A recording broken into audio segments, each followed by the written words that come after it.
Terima kasih Anda masih bersama kami. Bagi Anda yang baru saja bergabung, kami hadirkan kembali 3 berita utama hari ini. Mobil pickup berisi satu keluarga terjun ke Sungai Sadang, Kabupaten Tanah Toraja. Seluruh korban selamat. Tolak tambang pasir, puluhan mama unjuk rasa di gedung DPRD Kabupaten Pindrang. Pondok pesantren Darul Istiqomah di Kabupaten Luwu diserang oleh sekelompok orang tak dikenal.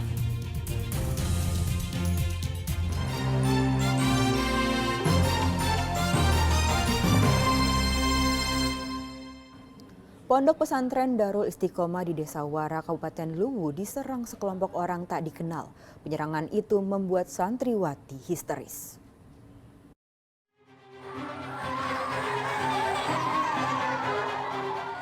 Sejumlah santriwati pesantren Darul Istiqomah panik dan histeris saat diserang oleh sekelompok orang tak dikenal. Kejadian terjadi saat malam hari. Penyerangan dilakukan oleh puluhan orang tak dikenal saat pimpinan pondok pesantren mengadakan pengajian bersama para santri. Saat itu salah satu guru mengaji ditarik dari dalam masjid hingga membuat para santri panik dan histeris. Bahkan mereka berupaya membakar bangunan pesantren tempat tinggal pimpinan ponpes, termasuk area belakang, ruang tamu, dan teras rumah. Beruntung kobaran api berhasil dipadamkan. Buat para santri histeris dikarenakan para preman ini mengelilingi masjid dan berteriak-teriak. Alhamdulillah, kasus ini telah kami laporkan di kepolisian, pihak berwajib Polres Luwu.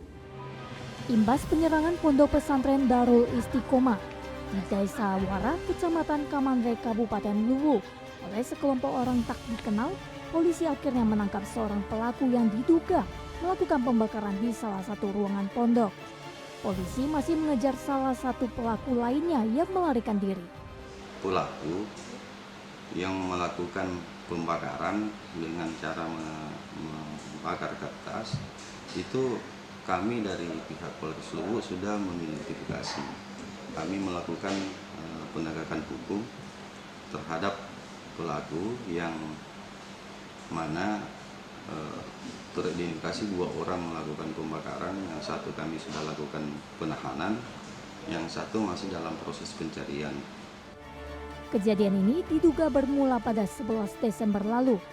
Saat itu anak dari pewakaf tanah mendatangi pesantren, adu mulut, dan sempat terjadi saling dorong. Kejadian ini kemudian disusul penyerangan sekelompok warga ke pondok pesantren.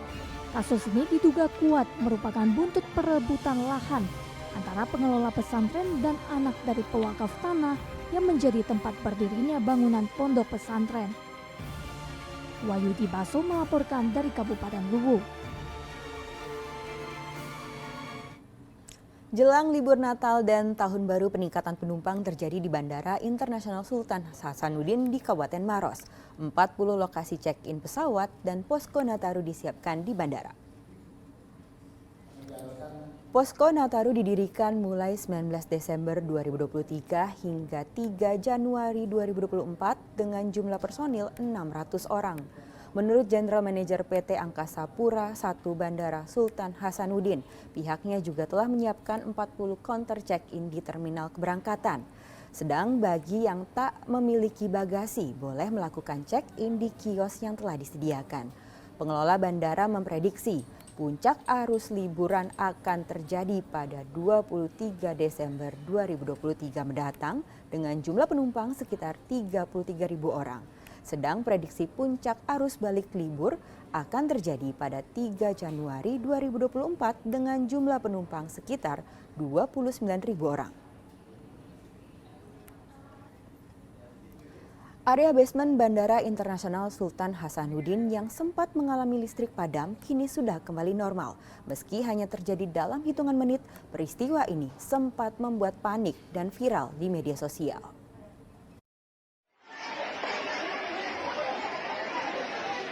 Rekaman video amatir warga pada Jumat lalu menunjukkan kondisi area basement Bandara Internasional Sultan Hasanuddin di Kabupaten Maros yang gelap gulita. Belakangan diketahui lampu padam akibat terputusnya aliran listrik selama sekitar 10 menit. Peristiwa ini sempat membuat para penumpang panik di bandara. Beruntung kondisi ini tidak berdampak pada penerbangan. Area lainnya juga relatif masih aman. Area basement di lokasi padamnya listrik adalah lokasi yang diperuntukkan jalur penumpang umroh. Memang tadi sempat terjadi kelistrikan mati lampu itu karena terjadi trip. Dan itu hanya 10 menit dan lokasi hanya di area basement. Memang area basement itu kami gunakan untuk flow penumpang penerbangan umroh dan itu tidak mengganggu operasional bandara lainnya dan tidak mengganggu kelistrikan bandara lainnya. Saat ini kondisi aliran listrik di area basement bandara sudah kembali normal seperti sedia kala. Raisa Habu melaporkan dari Kabupaten Maros.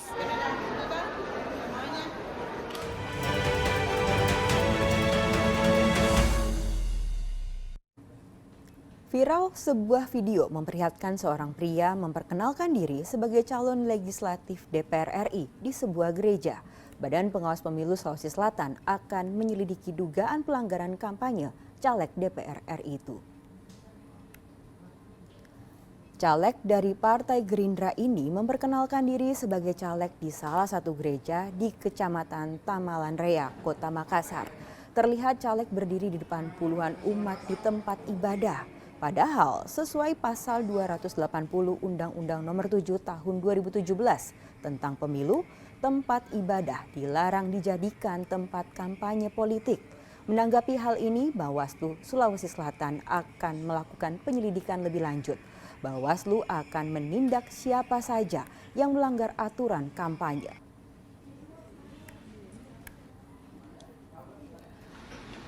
Masih terkait pemilu 2024, seorang petugas panitia pemilihan kecamatan PPK Kecamatan Belopa Utara, Kabupaten Luwu bernama Yusri Hafid, 37 tahun, ditemukan tewas saat menginap di salah satu hotel di Kota Makassar pada Sabtu lalu. Korban sebelumnya mengikuti bimbingan teknis selama 2 hari di hotel yang digelar Komisi Pemilihan Umum Kabupaten Luwu. Bimbingan teknis dalam rangka rapat koordinasi persiapan pembentukan kelompok penyelenggaraan pemungutan suara KPPS untuk pemilihan umum tahun 2024. Usai dilakukan olah tempat kejadian perkara di dalam kamar hotel, jenazah korban lalu dibawa ke ruang jenazah Rumah Sakit Bayangkara Makassar untuk pemeriksaan terkait kematian korban.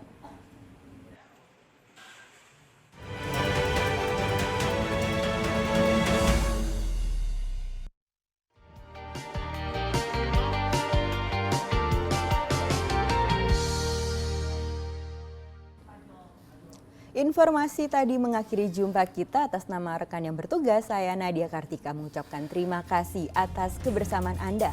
Selamat beraktivitas dan sampai jumpa.